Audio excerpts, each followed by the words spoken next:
Women, when they struggle with a lot of anxiety, fear, nervousness, and stress, when I force them to make time for meditation, walks in nature, journaling, like slowing their systems down, they do become more and more calm, composed, content, peaceful. And we're here with Keys to the Queendom with the beautiful Nerida Bint, who is an emotional intelligence coach. You actually support a lot of women in business. So nice to connect with you. I've admired you for such a long time in the work that you do to support women. And it's really nice to be here today. I think everyone's going to absolutely love this episode. We will always choose what's familiar over what's good because it feels right, even though it might not be something you want. The listeners just wanted to have that one key to their queendom, that one key. What would that piece of advice be? I would have to say, welcome to the Queendom. And we're here with Keys to the Queendom with the beautiful Nerida Bint, who is an emotional intelligence coach. You actually support a lot of women in business when it comes to, understanding the layers of healing, the overwhelm, the stresses, navigating all of that and building their empires. Hello, beautiful human. How are you? Oh, thank you so much for having me today. I've been so looking forward to this chat. I'm really, really well. And it's so nice to connect with you. I've admired you for such a long time in the work that you do to support women.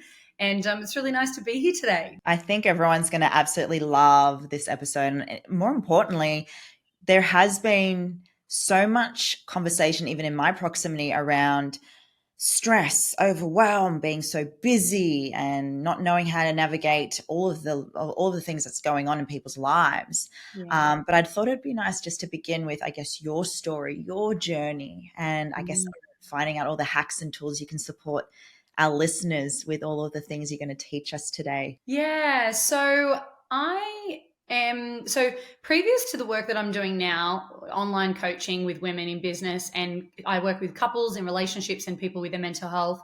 Before that, prior to that, I owned a few women's only gyms based in Newcastle and the Hunter. And that was always a passion of mine, bringing women together. It wasn't so much around the fitness, it was more around the community. So I really enjoyed watching women grow and change and overcome themselves and do hard things and build communities and create new friendships. So I had Lassong for 8 years. I sold it a year ago, pretty much. We're just coming on to a year and a month.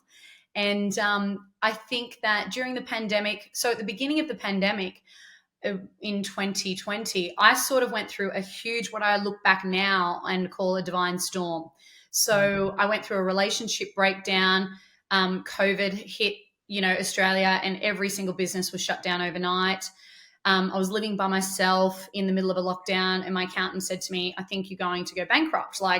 There's just, the overheads are too huge. So that was like a really pivotal moment in me sort of going, oh my God, what is happening in the world? Like something, is happening for me. And it was the first time that I really think I went from victim mentality to complete ownership.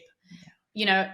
Having a relationship and a family and a successful business were things that were really important to me. And I thought I had been working really hard towards. And yet when I look back, I can now see that I was unwilling to look at the shadows within myself. I was unwilling to take responsibility. I was very much playing in the victim mentality, even though I was still super interested in self-development and, and growth. But I think that was more the positive aspect, actually looking at the way I was communicating, actually how I was feeling day to day.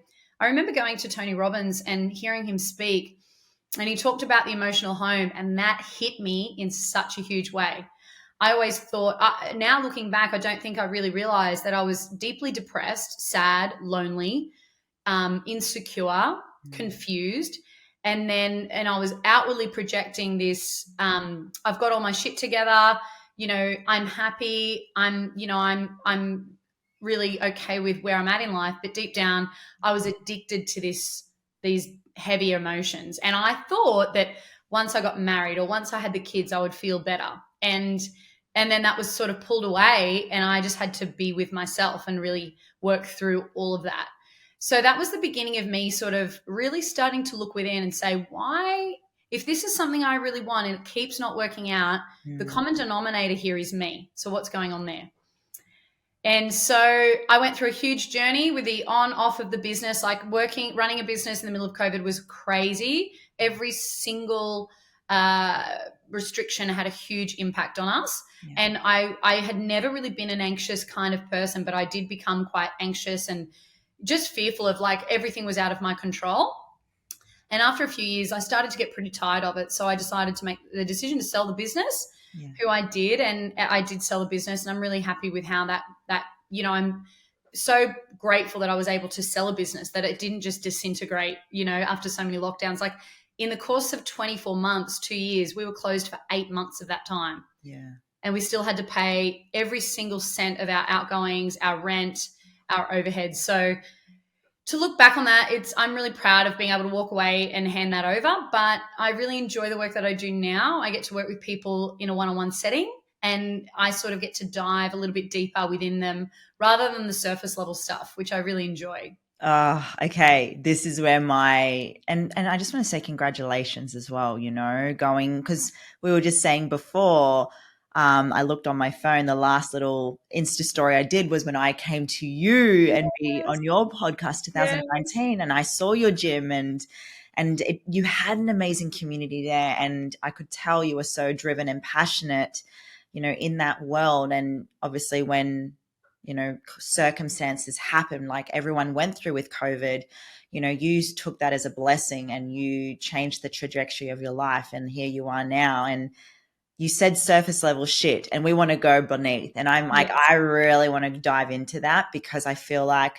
a lot of my listeners are still dabbling in surface level stuff. Like, yeah, I meditate. Yeah, I do affirmations, and yeah, I'm healing, but they don't really know what that means. So, Yeah. when you talk about the deeper layer, like what would be an example of like even your own journey that you were able to work through, and why you support women?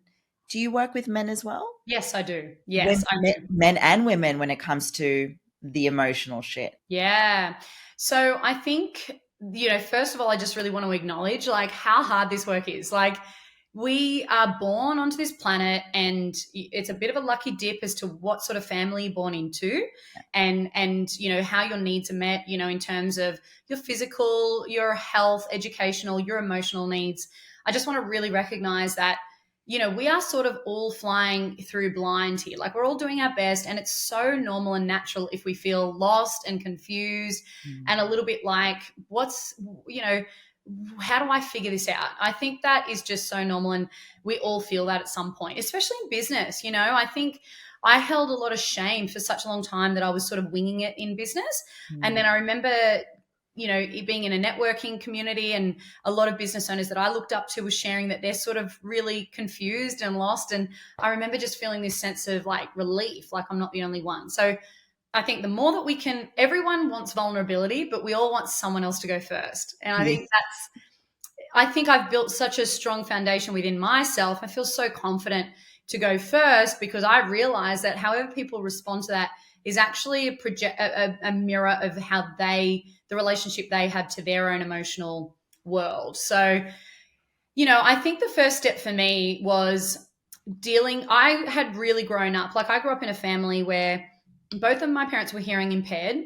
So, and I was the eldest. And so looking back now, I can see that even though my physical needs were met, my emotional needs, I felt a strong sense of longing, sadness, loneliness, rejection, and confusion.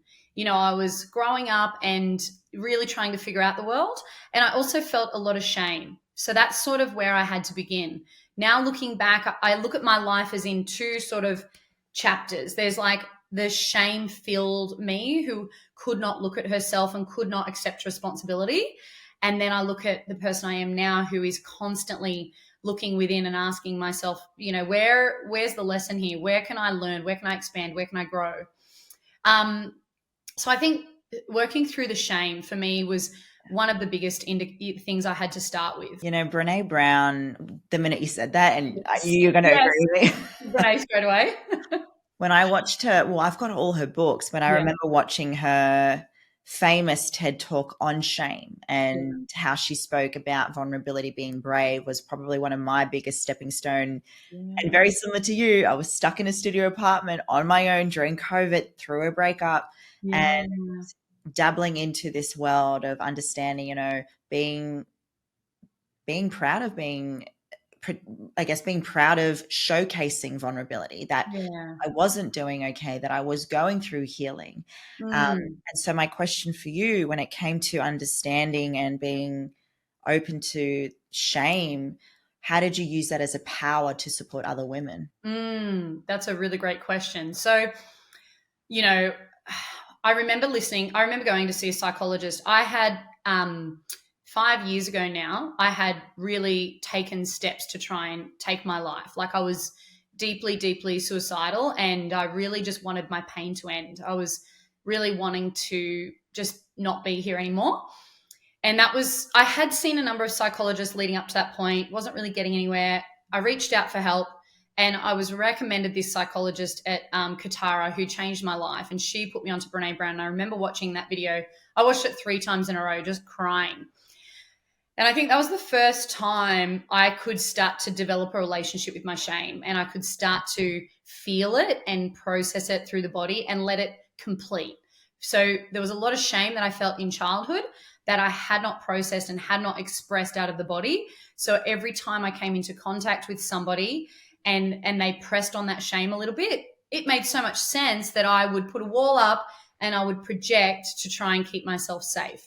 So doing the work first, that was the biggest thing I had to work through. Like, I actually need to just really understand, how is it that I'm showing up? Where are the places that I'm vulnerable to projecting my shame and feeling bad? And how can I make sure that I'm doing everything I can to take care of myself so that I'm showing up as the best version of me? And then it moved from that to helping other people identify it within themselves. And I think the word shame is really interesting, because I don't think a lot of people like to recognize that they feel shame. And yet it is the very reason we hold back. We don't hold back because we're fear of failure. We hold back because we're in fear of the shame that comes with that failure. That's why we hold back. So let's get clear on that. You're not actually afraid of failure, because there have been lots of things that have failed that may have worked out for you. What you're actually afraid of is feeling that shame. And then what happens, the more that you run from that feeling, the more it drives you in a way that isn't resourceful for you. So the more we start to have a relationship with it, process it, allow ourselves to feel it, understand that we can hold it, and that we're not bad people, that we make mistakes, and we sometimes don't show up as our best self, and we sometimes say the wrong thing, and that when we learn to hold that, we don't need to run from it so much. And therefore, then we start to show up as the people that we really want to be, because we don't fear it. It's so interesting. So much of my shame, when I look at my life, and this is really fascinating, right? My parents, I had, really terrible, like really traumatized relationship with them.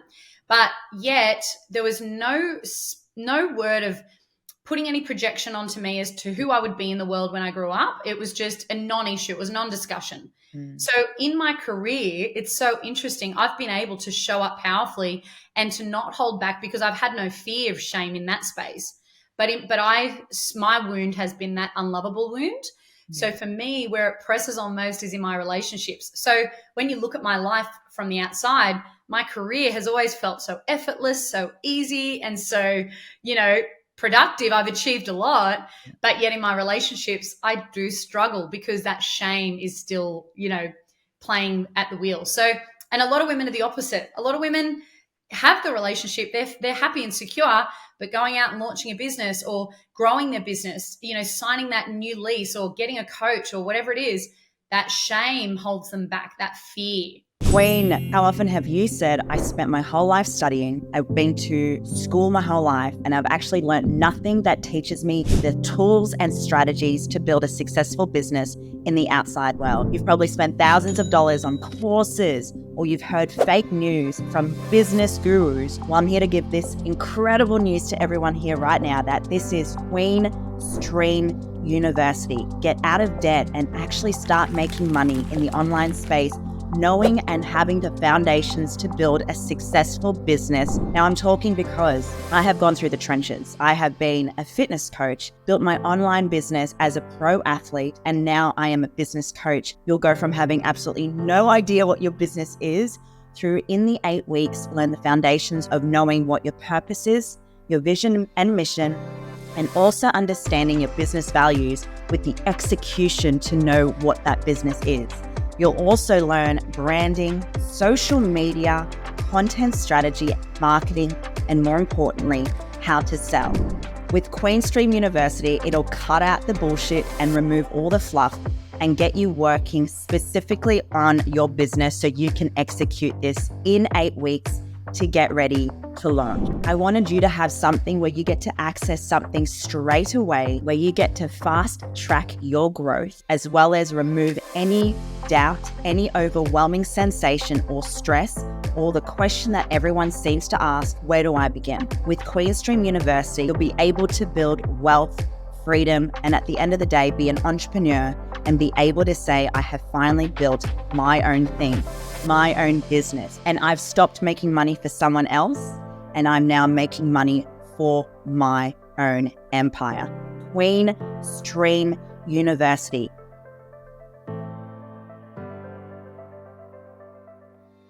Wow. I've been so many, because I'm very similar to you, my love, when it comes to business and taking the leap and just going all in, that's always been like a power of mine. And I truly believe a lot of my greatest healing has come from the relationships I've been in the past. Relationship with my father, my mother, still going through a lot of stuff from there. But the most biggest journey of healing I've recently sort of gone through is being in a relationship with someone that actually loves me. You know what? That's actually been so visible from the outside to see that. You can see that that's a healing relationship for you. It's crazy. And I mean, I'm all in, and it's funny because from what I was used to and what I went through with my upbringing, what was a healthy relationship that I'm in now was something that I was really close to self-sabotaging because of course. And you probably can relate with that too. Yeah. Well, what's so interesting, right? It's so fascinating because we only attract where we feel worthy, right? So in the past, you probably felt your self-worth was so low that when someone popped into your world who matched that, that feels familiar to you. We will always choose what's familiar over what's good because it feels right, even though it might not be something you want on a conscious level. On a very subconscious level, it feels natural and normal to you. And then because you hadn't healed or done the healing work, you attract something that feels familiar, and it's usually the energetic blueprint of the parent that we craved love from the most. So you will attract someone that feels energetically familiar on that level, and then you will work hard because this is our childhood wounding, right? You will work so hard to want to change that person because what you're actually trying to do is you're trying to complete the loop. Marriage and relationships are a loop closer for childhood wounds. So what we're actually doing is we're subconsciously trying to change that person because we think that if they change, then it means we're lovable. It means finally someone shows up and loves us. And actually the hard work is detaching from those people, doing the work yourself so that you attract someone different. But what happens is so many of us fear that person when he comes along and he's like, I'm ready, I'm open, I want to know you, I want to know who you are. We freak out. And we then make it something about them. Oh, he's not tall enough. He's not rich enough. He's not good looking enough. He's not this enough. And that's deep down because on a very conscious level, we might know that that partner is good for us, but on a subconscious level, it feels off because we don't feel worthy. But we don't actually have the capacity to say to ourselves, hey, I'm noticing that I'm judging him because I don't feel worthy right now and I'm making this mean about him. I'm actually sitting with this ick. I'm noticing it come up. I'm noticing the repulsion. How does that feel? Wow. Someone actually tells you they're available for what you want, and that brings up disgust within you. Interesting. And then when you learn to sit with that disgust, but you then start to understand this person is someone that could be a good match for me. I'm going to lean in and spend more time with him and work through those emotions as they pop up and share what's coming up for me as I do. You start to vibrationally move towards that worthiness, and then all of a sudden it becomes a match. Yeah, Jesus I'll, Christ. I'll tell you an interesting story. I'm 40 years old, and 10 years ago, I met this guy who, absolutely adored me, like absolutely adored me. And he was so available. He was so available, so ready for a relationship and marriage. And, he's good looking. He has businesses, like all the things, right? And lovely and well liked by his community, like great friends. And I was turned off by him.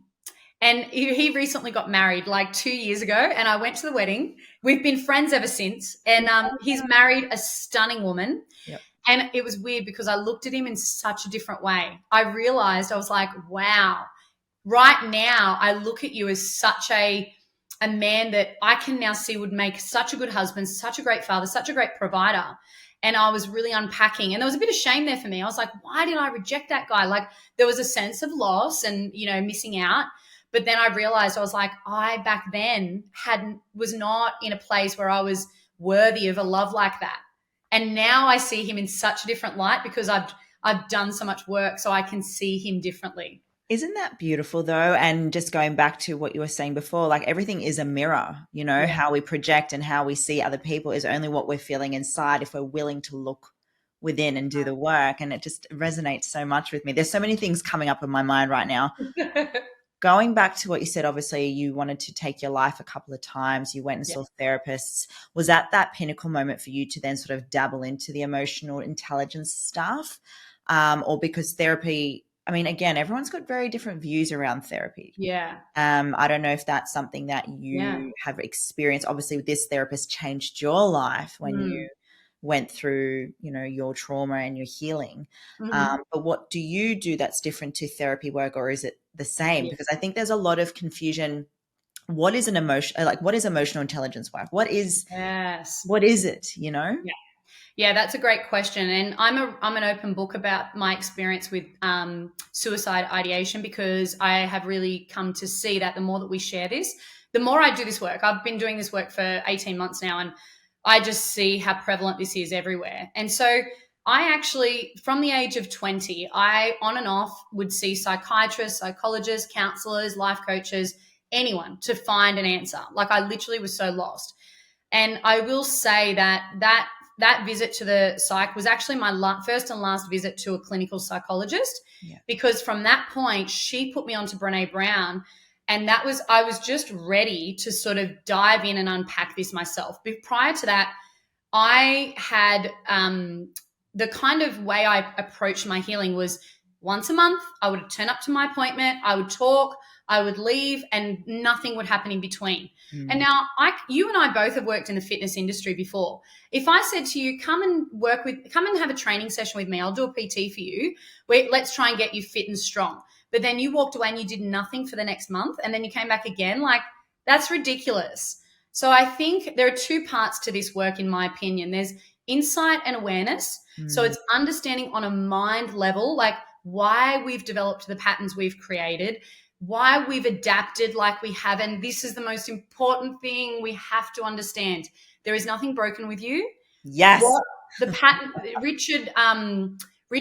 Dick Schwartz has a great saying, adaptive then, maladaptive now. So we adapted the best way we could as children. And then as an adult, it might be maladaptive, and it's time for us to look at our patterns and start to work through them. But insight and awareness and understanding why we are the way we are, and I think that is so key. But then it moves to integration, and it moves to how do you show up day to day to build a relationship with yourself? Like, what are you doing to take care of yourself? So for me, I realized I had a lot of shame. So I had to work through that shame. And some of that was in community. But for me, what has felt right for me, and everyone's so different, what has felt, I really encourage you to, there's a great saying I love, lean into what feels warm, the people, the places, and the experiences. For me, clinical psychology wasn't the thing that felt right for me at that time. But yet going to healing groups and meditation circles and retreats, I could feel a huge pull, because I was sitting in circle with people who were just open about what was going on for them, and I could start to feel less alone. That's what I needed. It's not to say that's what everyone needs, but that's what worked for me. And so it was through, and then I was reading books. I was reading 1 or 2 books a month, just understanding all this stuff. I started to exercise. I started to meditate. I started to journal. I started to really do the work on a deeper level. Now, that was 5 years ago. And I went to Tony Robbins, but 3 years ago was the beginning of I went to one retreat hosted by Amber Hawke, and that actually changed my life. I remember being on that retreat laughing, thinking how ridiculous all of this is because I was creating it all in my mind. So I think that for me, and I even notice it myself, right?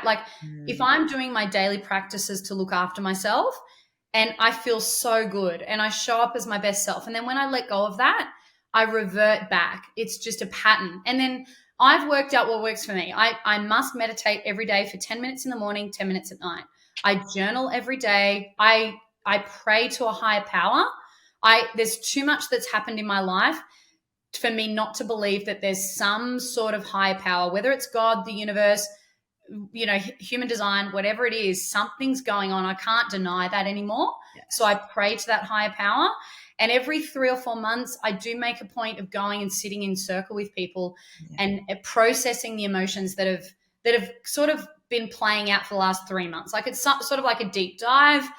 And do you know what? That has been so useful. When I first started doing this work, this emotional healing work, there was so much coming up, but that was because I had repressed it for so long. And so now I've cleared a lot of that. I went to an emotional healing event on the weekend and I barely cried. I just didn't have any sadness to express because now when I have sadness come up, I let it flow. I don't repress it and, run away from it. So I feel like it's very, nuanced, and you have to find what works for you. But I do believe that the more we sit in circle and with other people, the quicker we do heal. And part of my work was I work with the emotional wheel. So I've got this wheel that has every single emotion on it. And we tend to develop an emotional home. So from the years 0 to 7, the emotions that we feel most around our parents and our caregivers are the emotions that we will take on. Yeah. So both of my parents were deeply depressive, sad, lonely people. So I took that on. Gabor Mate says, what the adults suppress, the child will express. Yeah. And that's exactly what was playing out for me. So my core emotions that I default to are sadness, shame, rejection, loneliness, and confusion. So what do you think comes up for me every time I'm triggered? Those emotions, right? Every single day, there's an opportunity for me to hook onto anxiety, fear, anger. I don't really hook onto those. They're not really my emotional home.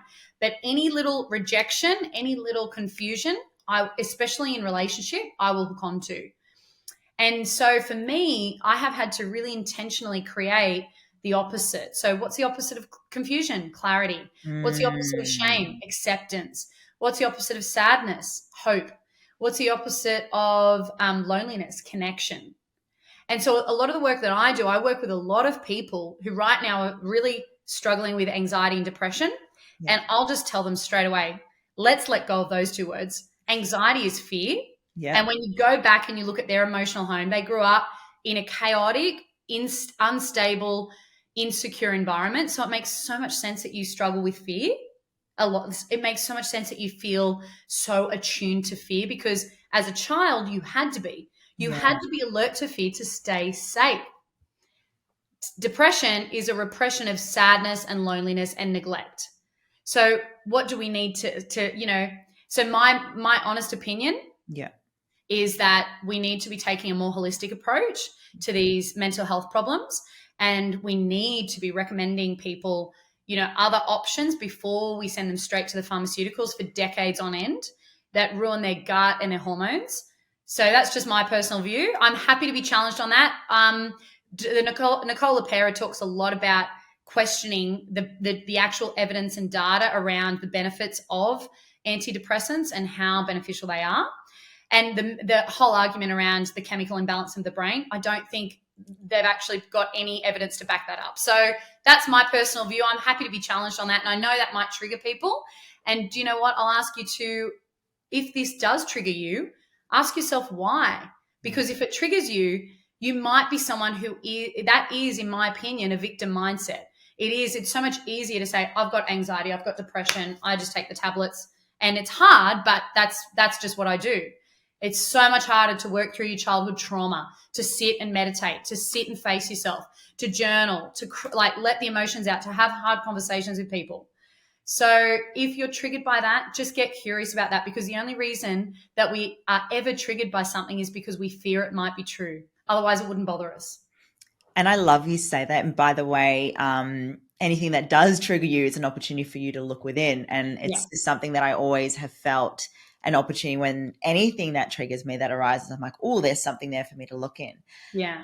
Everything you were just saying there, beautiful, really resonates with me, especially from the holistic approach. I love that this is the only way, because I've been in mentorships and other people where they're like, this is this, but it's what works for you. But I love that you've got such a beautiful approach, that it's finding and navigating, I guess, every individual that comes to you to see, what happened in your past? How can we, flip the switch? And you know what, as you were speaking, I don't know what made me change or how it all happened, but I got off sleeping tablets, anxiety tablets, depression, and I don't know what it was, but I remember my mum used to always say to me, oh, Tammy, but you have a chemical imbalance. This is not good for you. It's in our family. And I just one day just decided I'm not doing it anymore. Wow. And it was the same with what Dr. John Demartini said. He said it's never a chemical imbalance. Yeah. It's got something to do with people's perceptions of their values and their fantasy world, that they just need to just have the right tools and, I guess, integrational work that's going to create the change, and also the willingness to do it. Because a lot of people want to stay in the pain, or because it's easy to stay there. So my question to you now, beautiful girl, is when people come to you and they go, I have this, overwhelm seems to be something you were mentioning before, what would be the first, I guess, 3 to 5 things you would start to work with them? And, what's the process? What's the length of the roadmap? Here's my business mind coming. Yeah. I love that about you. I look at what you do and like, we're both sort of doing things to support women, but the way you're geared is so much more technical and like logical, which I love. That's actually a weakness of mine. So it's beautiful. And what I'll say, the first thing I will always do is ask them, like, we're always playing out the same pattern over and over and over. So I would invite, the first place I go is your emotional home. Tell me when you're triggered, and when you notice yourself being triggered at work or at home or in your relationship or with your kids or with your partner or with your friends, what is it that you go to? And you'll hear people say the same thing over and over. You'll have some people go straight into anger. Some people go straight into fear. Some go into sadness. Some go into like disappointment and overwhelm. And it's always a few of the same emotions. And then we go back into childhood and we talk about, did you feel these a lot in your childhood? Like, tell me, what was that like? Like, how did you feel when this would play out in your family, in your childhood? What do you remember feeling? What did your parents feel a lot when you were around them? And then when you start to make the connections, you start to see that, oh, wow. Because what happens is every single day, thousands of things happen in your life, like so many different things where you've got an opportunity to latch on to your emotional home. And because we're addicted to that emotional home, we just hook onto it. But there are other things that we could hook onto that we don't. I'll give you a good example. So I remember the first time this work really, I was like, wow, this is really starting to click. I have a really good friend and we had gone up to the coast to Foster to go for a big bushwalk and have some lunch. And we parked the car, I parked the car and we went for a big walk and we came back and she was going to get coffee. I was getting into the car and I noticed that I'd received a parking ticket. And I was like, oh, that's random, like out in the middle of nowhere. Didn't even think I'd have to pay for parking. So I remember literally thinking to myself, oh, that's annoying. I'm not going to let that ruin my day. Put it in the, the little side of my seat and just waited for my friend. She gets in the car and my friend's emotional home is anger, frustration, annoyance, irritation, right? She sees the ticket. And she's like, did you get a parking ticket? And I'm like, yeah, isn't that random? Like, we're in the middle of nowhere. And she just goes off. She's like, oh, I can't believe you got a parking ticket. We're in the middle of nowhere. Like, this is a joke. Soon you're going to have to pay to park anywhere. Like, She just goes on and on and on. And I'm just like, wow. you are having a pretty big reaction to me getting a parking ticket. Anyway, it gets better. So we drive off, we go and have lunch at this cafe. And I think because these things happen so close together, it's so profound. And we come out of the cafe and we happen to bump into a woman that we both know quite well. And so we both go to say hello. And this woman just looks at us both and ignores us. She just sort of looks away and pretends not to see us. And what do you think I do? Remember, my emotional home is rejection and so I immediately go into my emotional home and I'm like, oh my God, did you just see that? What happened? Why did she ignore us? What have we done? And my friend's just like, oh, she's probably having a bad day. Who cares? Interesting. And I'm there analyzing my Instagram messages between her and I. What did I do wrong? And then I really, really grasped onto like how we hook onto things and we don't see other things. So helping people to understand, what is it that you are constantly hooking onto and why? Why are you so addicted to those emotions? You are trapped in your emotional home. And so the maturity comes from recognizing it. Oh, wow. Okay. Here's an opportunity for me to feel that rejection again. Okay. That makes sense. Like, rejection is one of the most painful things to happen to me because it reminds me of my father. So that makes so much sense that this is upsetting me right now. So learning to self-soothe, learning to validate, learning to just create safety within the body to feel that emotion. And then we start to move forward and say, okay, what are the emotions that I actually want to feel more? And how can I every day create opportunities to feel, because you are what you repeatedly do, right? Like women, when they struggle with a lot of anxiety, fear, nervousness, overwhelm and stress, I see a lot of people hooking onto stress. When I force them to make time for meditation, walks in nature, journaling, like slowing their systems down, they do become more and more calm, composed, content, peaceful. So, and it really is, there's a great program called Reparenting Yourself. This work is you becoming the parent to yourself that you may not have had, that you needed. And it's reparenting yourself every single day. People talk about self-care going, like for me, self-care means, how do I talk to myself on a bad day? When I'm in my shit and I'm having a really bad day, how do I talk to myself? Am I kind? Because this is the number one thing that I see everywhere. We are so kind and compassionate and gentle and forgiving and encouraging to everyone around us. And yet the way we talk to ourselves in our own mind is horrible. We're so critical. We're so judgmental. We're so harsh. So there's a reason why now I attract, people constantly to, because like to share their journeys with, because they know when they come to me, they get empathy, compassion, and love. And do you know why that is? Because I treat myself that way. They would not feel like, we deep down know, if someone, have you ever been around a woman who was thinner than you and she was complaining about her weight? Yes. And you immediately go, oh, well, you're complaining about your weight and you're a size 6 and I'm a size 10. Like, oh, you must judge me too. Even though she might not say it, you deep down feel it. Yes. So this is what we have to realize is when we do this work, especially parents, the way you talk to yourself is the way your child's going to talk to themselves. I know of a lot of people that are like, no, I don't get it. My parents were so loving. They were so great.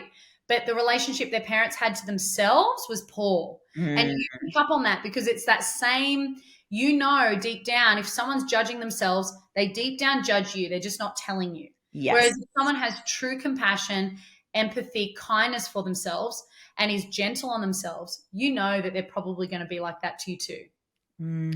I love just the way you just explained, especially from just your own internal dialogue and how that's attracting such beautiful people into your space, but also being aware when you were like, rejection, that person didn't know who I was or just completely avoided me. And I can just relate within my own journey. I'm like, there's definitely moments with the abandonment issues I used to receive from my father and how that has played out through my adult life. So it's just so beautiful to hear that, beautiful girl.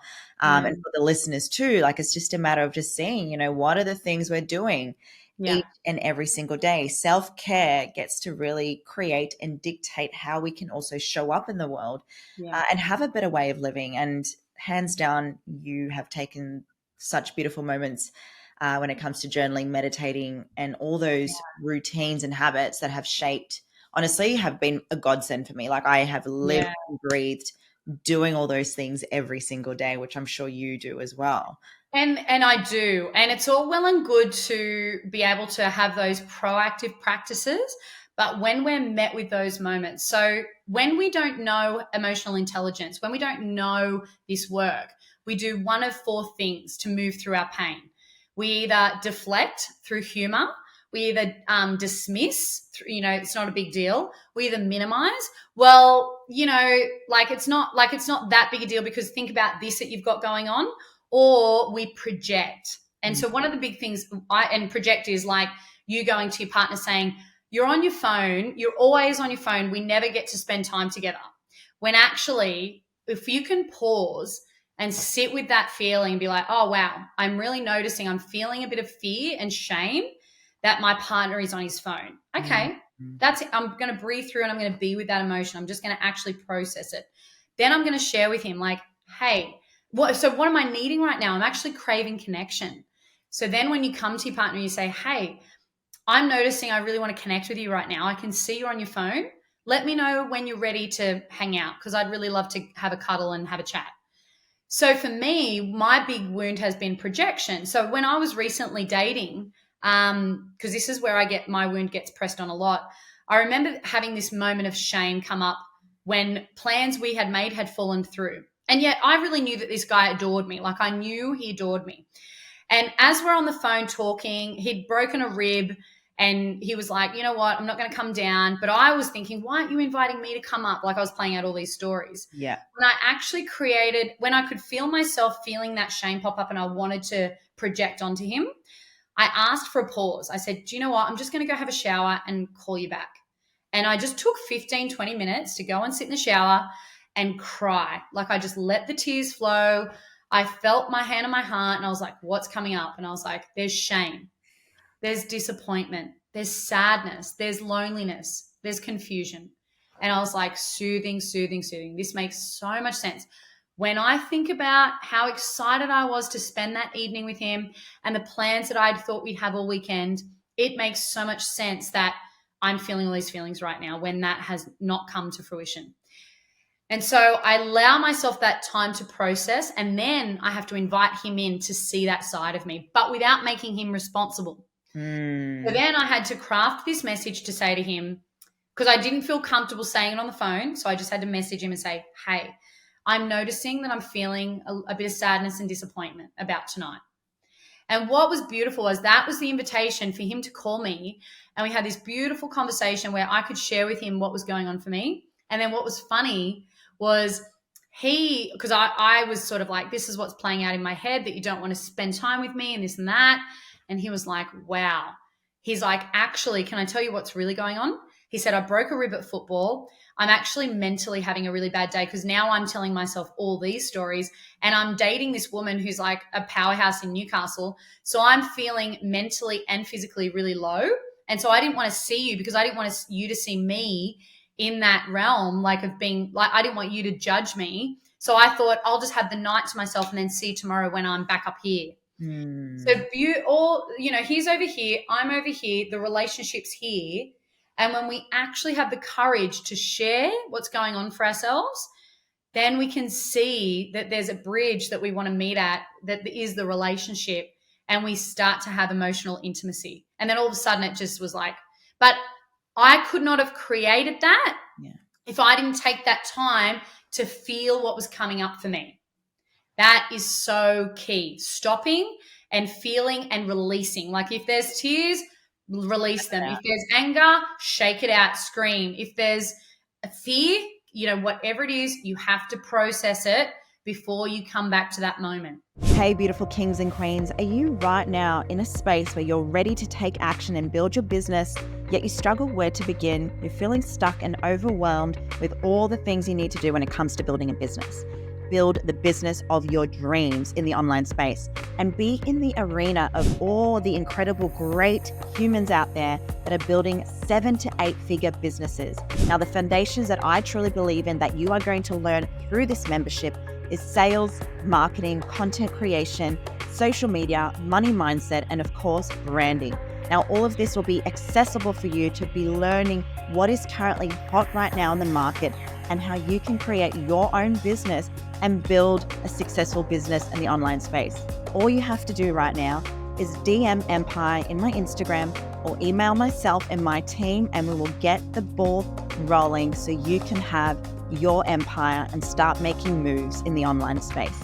You were going I think when we were talking about COVID, there was a relationship breakdown. Are you ready for love now, or are you in a relationship now? Yes, it's so interesting because that was such a powerful lesson for me, because that relationship at the time, I love this story. He said to me, he kept saying to me, Nerida, I feel like I'm not good enough for you. Wow. And I didn't know what that meant. I thought that he was meaning you're too good for me. And I was so confused. I was so badly wanting it to work. I was so confused. And I remember he wanted it to work too. And I remember we went to see a counselor. We were trying to figure it, and we just got nowhere. And I remember thinking to myself, how can this be that we both so desperately want this to work and it's just not happening? And now looking back, I can see my fear and my shame was so high, so strong, I could not look at my own part. 6 months later, I was with a couple of friends he was a bit of a ladies' man before he met this woman who's a really good friend of mine. And I said to him, what is it about her that made you choose her? Like, what was it? And he said, Nerida, she's the first woman I met that I knew was too good for me, that never made me feel like it. And I just had this epiphany. And all of a sudden I was transported back to all those moments that I was criticizing him, judging him, and that I was making him feel like he wasn't good enough. Now I know enough to know that was a deep core wound for him anyway. And interestingly, his mother used to trigger me a lot, and she was very loving to him, but she was very critical towards her husband. Interesting. And so I just started to go, wow, I could not look at my own side of the street because I was so scared and so ashamed. I needed that time. And so now I've really come a long way. And now, yes, I am really ready for love. I am single, and it's definitely something I want to call in with someone who, like you, like someone who is ready to grow and look at our shadows and constantly be doing the work to overcome the blocks to love that we have. So yeah, I just love that story, because when I coach couples, the first thing they do is say that their partner isn't willing. And when I look at that and I'm transported back to me, and I'm like, wow, that was me. From the outside looking in, I wasn't willing, but deep down I was terrified. I was just trying to stay safe. So what we're always seeking is safety. And depending on how the relationship we have to our fear and our shame, and how willing we are to look at that part of ourselves, will determine the amount of emotional safety you have within yourself that you then have with others. So now I have a pretty good, healthy amount of that. I'm really open to hearing how I've hurt, upset, angered, disappointed the people in my life, because I want to know those things so I can love them better. If they don't necessarily make me feel like I'm a bad person anymore, because I've had to work so hard to develop that relationship within myself that I am worthy, I'm a good person. And, I've done lots of things that I'm ashamed of. I've made lots of mistakes, but I'm constantly trying my best. And we are all worthy because we exist. I have a very funny feeling you're going to be finding love very soon. And you know what, babe? Like, just hearing how open and vulnerable and going through all the things that you've gone through, it just resonates so much with myself. And I know listeners will be hearing this too, where they can probably go, wow, I remember where I was a little bit projective in this relationship. And I'm just thinking too in my head, I'm like, oh, I remember why I responded in that old relationship. But it's just, again, like, everything is a lesson and everything is happening for us. Yeah. I really want to ask this beautiful question, because I find, this podcast is really to support women and men to, build their empire, but that's not just for business. But also within themselves and their relationship and their personal life. So, if you were, to share these 5 big things that you have really learned over the years with personal and with your business, and anyone that was to, I guess, come to you and go, I'm a blank canvas, this is my wound, this is my shame, what would you tell them? What would be the 5 things that would help them set their journey on building their empire, building the business, embracing vulnerability, as well as working on themselves? Yeah. The first thing I would invite them to do, is first of all, understand their emotional home. Like, what emotions are you living really every day, and get really honest about that. The next thing I would go to is, what are your deep rooted limiting beliefs that you're telling yourself? Like, what are the fears? What are the things that are popping up that you're telling yourself, can't be possible? And how can we change those things? What are the people that you need around you? Like, I'm a huge advocate. My life, weirdly, I was so lucky that when COVID happened, I happened to just invest in my first coach, and she helped me in such big ways throughout that year. Like, she helped me to overcome my shame and those parts of myself, so I could have these conversations with people. I could start to look within, all those sorts of things. So I'm a big believer you are the average of the people you spend the most time with. So if you don't have people in your circle that you are, hitting goals like you want to achieve, you've got to pay to get yourself around those sorts of people. So if that's networking, if it's a coach, if it's community, whatever it is. The next thing I would say is to really, the number one thing is to develop a better a loving relationship with yourself. Like, communicate, talk to, reflect, with yourself. Like, talk to yourself like someone you love. I think that is so, indicative of success in my eyes, like how much you like who you are. Because I think at the end of the day, when we're dead and gone, like, no one talks about, what you built and what you owned and what house you lived in and what car you drove and how much money you had in the bank. We talk about who this person was. Yeah. We talk about how they, like, the number one thing I hear from people is, Nerida, you're so kind and loving and supportive and understanding and compassionate. It's holding space for people when they're in their ugliest moments. And that's because I've been able to do that for myself. So I think really create that for yourself and start to understand that life is so magical when we start to open to all the possibilities. And when you start to really do this work, it's just crazy how synchronicities and life will give you, like, and this is why it's so important to lean in and listen to what feels right for you, because there's some reason I went on that retreat and not other retreats. There is some reason why you did that online course, like, to learn about helping women scale their businesses, because that's your design. Like, that's what we are all here for a reason, to help and contribute in some way. And I find it so fascinating because some people do it through coaching.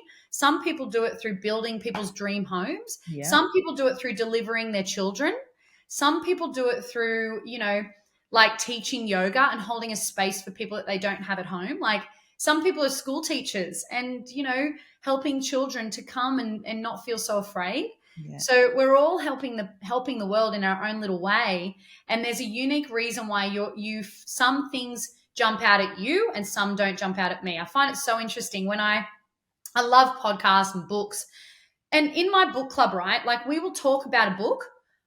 We will all read the same book. And I find it so interesting that some people will repeat things in the book that I don't even remember.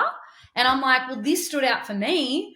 Like, there's a reason why the things that are jumping out at you are, and that's because it's your purpose, your life and your path. So lean into that. Like, now when I think back to that 3 years ago when I had that huge divine storm, because I had been there before, I knew I was, like, as much pain as I was in, I knew that something was happening for me. And now, gosh, I'm so much more fulfilled in this role than I was running the gyms. Like, and don't get me wrong, I loved that. And I needed that to get here. So, and now, like, I've always been someone who wanted deep love, but geez, when I think about who I was 3 years ago, I was incapable of that. So I can now see that God has been guiding me in pain, because there's a great saying, we do the work for one of two reasons. We either learn enough that we want to, or we go through enough pain that we have to. And it's always the pain. It's always through, why is this not working? I've got to go and figure this out. And so now I see that, like, yes, I will make a much healthier mother and partner because I've done so much of this work. I couldn't have been this woman 3 years ago. I have 2 more questions, beautiful Yeah, girl. I think this is just, again, so relevant for anyone listening, because I always think it's important to share what you're currently working on within yourself to see where you're at now, so other women may also feel safe enough to go, okay, I'm not in this alone. What are the things right now that maybe you're going through as a healing journey, or even just from a business perspective or personal? Like, what's the thing that's come up for you a lot lately? Yeah, for me, consistency has been something I'm really focusing on. So I can now see that even though I've achieved a fair amount of success and growth and happiness, my effort has been dependent on my mood. So when something happens, I react and I do the work. So I'm trying now to be more consistent regardless of how I feel. So really showing up for myself every day, because what's so interesting, right? I'll share this with you. In my relationships, what I've been attracting is emotionally intelligent men, but not men that can show up for me. And then when I look back at my life, it's so interesting because I've got the emotional intelligence down pat, but I'm not really showing up for myself, not consistently. Wow. And so that became very obvious to me in the last relationship I was with. And I was like, right, life is a mirror. So where am I not showing up for myself? And I realized, I was like, wow, you're not being consistent. You're not showing up consistently. So that's something I'm really working on, just consistency with my health, the things that make me feel good, my prayer and meditation, my journaling, my meditation, just those simple things. Like I'm showing up consistently. And the next thing I would say is honestly having having more and more consistent conversations with a higher power and more openly inviting in what I want. So we create what we think about every day. And do you know what's so interesting? Every day I wake up and I'm alone in my bed. So what do you think the first thing is that I think? Oh, here I am alone in my bed. Oh, I'm never going to find someone. I'm never going to have a family, da, da, da, da, da. Now, when I started La Somme and when I started this business, I never once thought to myself, oh, I'm never going to be a coach. It's going to be so hard. People won't buy from me. I couldn't wait. I was like, oh my God, I can't wait to be a coach. I can't wait to do this. Oh, these are the things I'm going to do. This is so cool. I'm going to learn this. I'm going to do this. I'm going to do that. My thought process was so positively geared, so it just happened. So for me, really working on why am I so addicted to constantly reaffirming in my life how single I am and how I'm always going to be single. Actually inviting in and saying to God, I'm ready. I trust you, and I know that you are putting me on my path. And if it's not happening yet, it's because I'm not ready. And I'm choosing to see love and the masculine in such a positive way every day. So, I went to the US recently and I couldn't believe it. I was in Bozeman, this beautiful country town. They would have loved you over there by the way. They did. They did. They were like, are you Australian? I'm like, yes. Everywhere I went, men would open the door. Men would tip their hat to me. Men would pick up my groceries. And I was like, wow, look at the way that the universe is showing me that there are men out there that want to provide, protect, lead, and support me. Everywhere in the world, like the men in my life, I used to focus so much on how I was alone and how there weren't, like, how I was never going to find my person. And yet when I really sat back and looked at it, I was like, look at all of the amazing men that are in beautiful relationships that I really admire and respect that love me. Yeah. Like that should be a huge indication that there is abundance of those men. So why am I not focusing on that?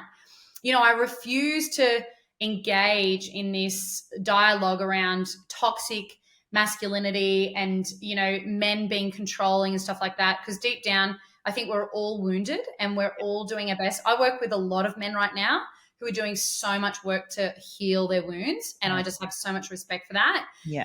So changing the way I view that part of my life to be more supportive to what I want to see manifest, because you and I both know that you've got to feel it to then see it. So I'm really noticing how I'm hooking onto that loneliness. So detaching from that, reinforcing that love is still possible for me, family is still possible, and I can't wait. I know it's coming, and it's not up to me to figure out how or when. I just have to let go and keep doing my work every day to become, a woman who, like, when I think about the kind of woman that I want to be in that relationship, who is she? She's someone who can communicate. She's someone who can share how she feels. She's someone who wants to know the inner world of the person she's with. She's someone who wants to be in a partnership that feels incredible and sustaining and connecting. She's someone that wants to feel safe and rest in love. Yeah. But, even lately I've been going on dates and I'm still not there yet. I still go into my head. And there's a great quote. We go into our head and analyze the situation because we're avoiding the pain that's in our heart. So when I drop in and I sit on that date and a guy is like bringing up something in me, sitting with it and asking myself, what is coming up for you right now? Be with that, because the more I'm okay with it, the more I open my arms and accept all men, because the way we interact with something we want shouldn't be dependent on how it looks. Like the man that comes to deliver my Uber order, I should be just as grateful and receiving of his support as I am the guy that takes me on a date that in my head is too short for me or whatever. Like, if I'm saying that I'll accept it from you but not from you, then I don't really want it. Yeah. So changing my relationship with the masculine has been such a huge thing for me. You'll have to let me know. I will. I definitely will, honey. And it's just the consistency piece, which is so beautiful that you keep saying that. It is. Yeah. It really, really is. And that needle will move. And I just had this feeling. I can just see it end of the year. You're going to come to me and go, I found the one, Tim. Oh, just my beautiful girl. We always finish the episode with this question, but you've been giving so many amazing golden nuggets. But if the listeners just wanted to have that one key to their queendom, that one key, what would that piece of advice be? I love that question so much. I would have to say the key is within, the relationship you have with yourself and how you view yourself on a good day, on a bad day, and how do you view yourself when the whole world's against you? How do you carry yourself? Like that, the way you speak to yourself will be reflected and will reverberate out in everything that you do.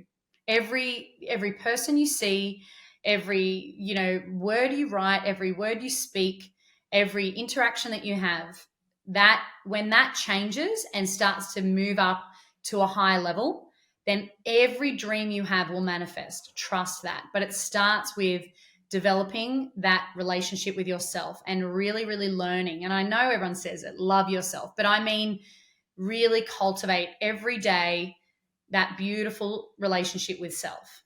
Couldn't have said it better myself. That is a key there, my darling. Thank you so much for being here. Where can everyone find you, get a hold of you? What's the latest program you're doing so that everyone can know? Thank you. Yes. Well, thank you so much for having me. It's been such a pleasure. My name is Nerida Bint, Nerida Bint, and I mostly hang out on Instagram. So send me a DM. In my bio, I do offer a free discovery call. So jump on a call. I offer a 6-month mentorship to help women, and it's fortnightly calls, heaps of support in between. So yes, if you're looking to do some more emotional work, please reach out to me. And if you like the podcast, share it out and tag me, please. I'd love to hear. You have to share this, guys. Come on. Thank you so much Thank you so much for having me. And I just want to acknowledge you for, reparenting yourself and all the work you've done, because you are somebody that so many people I know need, and you are creating such a ripple effect far beyond anything you would even recognize. Not only are you helping the women, but you are onwardly helping the people in their families, supporting them as well. So I really acknowledge you for doing the hard work to look at yourself and shining as you are. You're just such an inspiration. Oh, thank you so much. You're going to make me cry, honey. Thank you. means well. Likewise, babe. I think what we said before, helping good people, when you see good in others, it just creates this beautiful energetic exchange that the universe just sees and will have your back because you're such a good person and you just contribute to the world. So it's been an absolute honor, and Thank you so, so much for your beautiful words. And everyone else listening, I hope you've enjoyed this beautiful episode with Keys to the Queendom. I'm your host, Tamara Maya. Thank you so much, Nerida, for being here today. Thank you for having me.